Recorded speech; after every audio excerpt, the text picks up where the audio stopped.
আৰু ইফালে হৰমুজৰ পৰা উভতিল পাকিস্তানৰ দুখন তেলৰ টেংকাৰ যুদ্ধ সদৃশ পৰিস্থিতিৰ বাবে সাগৰীয় পথত যাতায়াত ব্যাহত ইৰাণ আমেৰিকা সংঘাতৰ বাবে উভতাই পঠিওৱা হৈছে টেংকাৰ পাকিস্তানত ইন্ধনৰ নাটনি হোৱাৰ তীব্ৰ আশংকা ইতিমধ্যে হৰমুজৰ পৰা উভতিল পাকিস্তানৰ দুখন তেলৰ টেংকাৰ যুদ্ধ সদৃশ পৰিস্থিতি মাৰ্কিন ৰাষ্ট্ৰপতি ডনাল্ড ট্ৰাম্পৰ নতুন হুংকাৰ সন্ধিয়া 7:30 বজাত হৰমুজ অৱৰোধৰ সময়সীমা বান্ধি দিছে আৰু এই যুদ্ধ সদৃশ পৰিস্থিতিৰ বাবে ইতিমধ্যে পাকিস্তানৰ দুখন তেলৰ টেংকাৰ উভতি আহিল ইৰাণ আমেৰিকা সংঘাতৰ বাবে উভতাই পঠোৱা হ'ল টেংকাৰ দুখন ইতিমধ্যে পাকিস্তানত ইন্ধনৰ তীব্ৰ নাটনি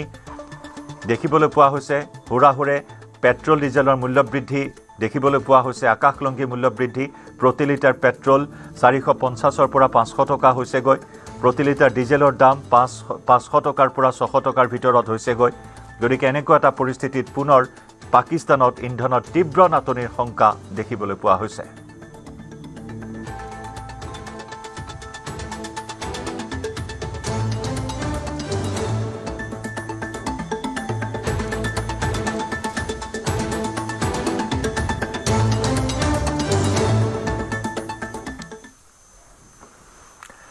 পৰৱৰ্তী খবৰ তামুলপুৰ জিলাৰ গুৰেশ্বৰ চকত পুৱাই সংঘটিত হ'ল এক শিহৰণকাৰী দুৰ্ঘটনা দ্ৰুতবেগী যাত্ৰীবাহী টেম্পো আৰু ইকো ভানৰ মাজত সংঘৰ্ষ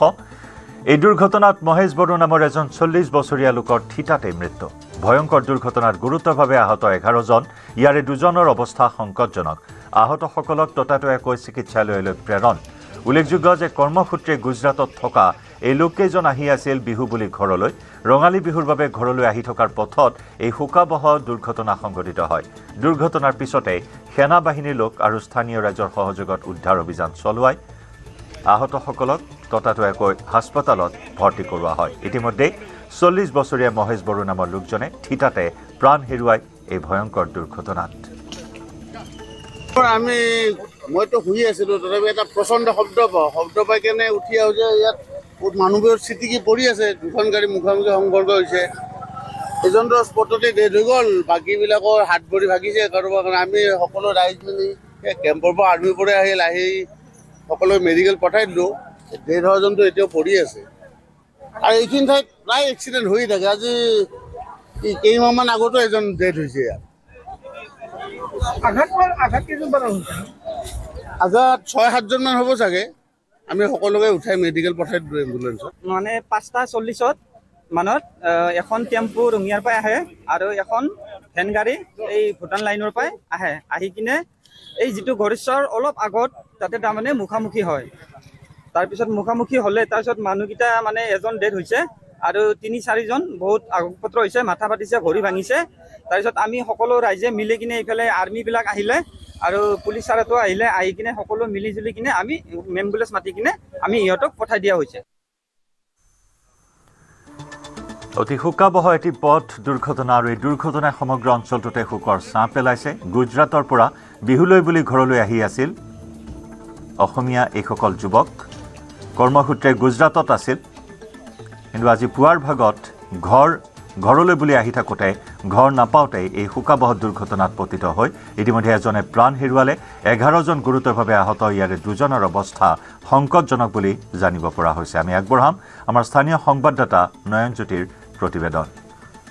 তামুলপুৰৰ গুৰেশ্বৰ চকত আজি পুৱাৰ ভাগত এক ভয়াবহ পথ দুৰ্ঘটনা সংঘটিত হয় আৰু এই দুৰ্ঘটনাৰ ফলত কেইবাগৰাকীও লোক গুৰুতৰভাৱে আহত হোৱাৰ লগতে দেখিবলৈ পোৱা গৈছে যে এগৰাকী লোক দুৰ্ঘটনাস্থলীতে নিহত হৈছে এনেদৰে আচলতে ইকো ভেন আৰু এখন টেম্পু বাহনৰ মুখামুখি সংঘৰ্ষৰ ফলত এই ভয়াবহ পথ দুৰ্ঘটনাটো সংঘটিত হয় আচলতে তামুলপুৰৰ গুৰেশ্বৰ চকত আজি পুৱাৰ ভাগত এই দুৰ্ঘটনাটো সংঘটিত হয় আৰু দুৰ্ঘটনা ইমানে ভয়াবহ আছিল যে এই দুৰ্ঘটনাটোৰ ফলত এগৰাকী লোক থিতাতে নিহত হোৱাৰ লগতে আন কেইবাগৰাকীও লোক গুৰুতৰভাৱে আহত হ'বলগীয়া হৈছে আৰু মই পোনপটীয়াকৈ দেখুৱাইছোঁ এয়া হ'ল ইকো ভেন এই ইকো ভেনখনৰ মুখামুখি সংঘৰ্ষ হৈছিল এই সন্মুখত থকা এই টেম্পুখনৰ সৈতে আৰু এই মুখামুখি সংঘৰ্ষৰ ফলতে আচলতে কেইবাগৰাকীও লোক গুৰুতৰভাৱে আহত হ'বলগীয়া হৈছিল আৰু কিছু সময় পূৰ্বে আমি দেখিবলৈ পাইছিলোঁ যে ইয়াত ভাৰতীয় সেনা বাহিনীৰ বহু কেইগৰাকী জোৱান আচলতে ইয়াত উপস্থিত হৈছিল আৰু স্থানীয় ৰাইজৰ সৈতে একেলগে সহযোগ কৰি ভাৰতীয় সেনাবাহিনীৰ জোৱান আৰু স্থানীয় ৰাইজে একেলগে যি আহত লোককেইগৰাকী আছিল লোককেইগৰাকীক তামোলপুৰ প্ৰাথমিক স্বাস্থ্য কেন্দ্ৰলৈ লৈ যোৱাৰ ব্যৱস্থা কৰিছিল।